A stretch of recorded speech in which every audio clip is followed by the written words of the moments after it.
காலையில எழுந்த உடனே நம்ம கை எதை தேடி போகுதுன்றது. ஆக்சுவலா பெட்ல இருந்து கீழே இறங்கும் போதே நம்ம கால் கீழே படுறதுக்கு முன்னாடி நம்மளுடைய கை தேடுற ஒரு விஷயம் என்னன்னு கேட்டிங்கன்னா, நம்மளுடைய ஃபோன் தாங்க.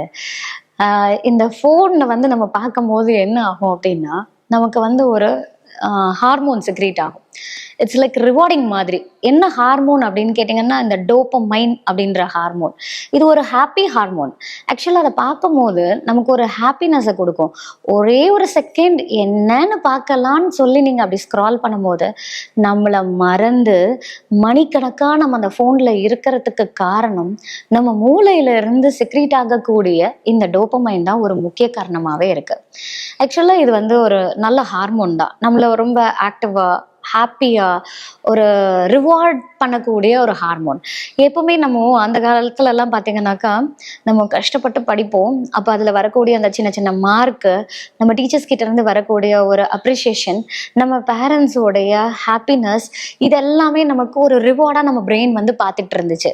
ஆனா இப்ப இருக்கிற டெக்னாலஜி எந்த அளவுக்கு நம்மளுடைய டெக்னாலஜிஸ் அதிகமாகுதோ, ஆர்டிஃபிஷியலாவே நம்மளுடைய பிரெயினை ட்ரிகர் பண்ணி அந்த ஹாப்பினஸை ஆர்டிஃபிஷியலா கொண்டு வர்றதுக்கு தான் நிறைய வீடியோஸ், நிறைய கேம்ஸ், அதே நேரத்துல இந்த மாதிரி ஃபோன்லயே நம்மளை வச்சிருக்கிறதுக்கான ஒரு முக்கியமான ஒரு ட்ரிகர்.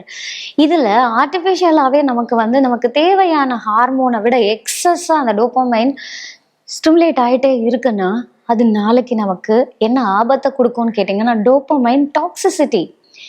என்ன ஆகுது, ஒரு தேவையான ஒரு விஷயத்துக்கு நமக்கு ரிவார்ட் கிடைக்கும் போது அது ஒரு மைண்ட்ஃபுல் ப்ளஷரா இருக்கும். ஆனா எனக்கு எல்லாமே சாட்டிஸ்ஃபை ஆகுது, எப்ப பார்த்தாலும் நான் டோபமைன் ரிலீஸ்லயே இருக்கேன் அப்படின்னா, எப்போ எனக்கு தேவையோ அதுக்கு அந்த நேரத்துல இல்ல, டிமாண்டா இருக்கு. நாளடைவுல என்ன ஆகும் அப்படின்னா, ஒரு ரியல் ஹாப்பினஸ் என்னன்னே தெரியல. நம்ம ஒரு 4 பேரோட பேசுறோம், ஒரு கான்வர்சேஷன்ல இருக்கோம் அப்படின்னா, பேசிக்கிட்டே இருக்கும் போது அது நமக்கு போரிங் ஆகும், அது எனக்கு தேவையில்லை அப்படின்னு ஒரு டிஸ்ட்ராக்ஷன்ல நம்ம போறதுக்கும், எப்பவுமே யூஸ்ஃபுல்லா நம்ம ஒரு விஷயம் பண்ணிக்கிட்டே இருப்போம் அப்படின்னா அந்த ஒர்க்கை கூட கண்டினியூ பண்ண முடியல. நார்மலா இருக்கிற ஒர்க்கே நமக்கு டிஃபிகல்ட்டா ஃபீல் ஆகுது, இல்லை ஏதோ ஒரு டாஸ்க்கை நம்ம ஃபேஸ் பண்ணவே முடியல, நம்ம பிரெயின் ரொம்ப ஸ்ட்ரகிள் பண்ணுது அப்படின்னா, இது எல்லாமே நமக்கு ஒரு மென்டல் டிப்ரெஷனுக்கு கொண்டு போகிறதுக்கு இது ஒரு காரணமாகவே இருக்கு.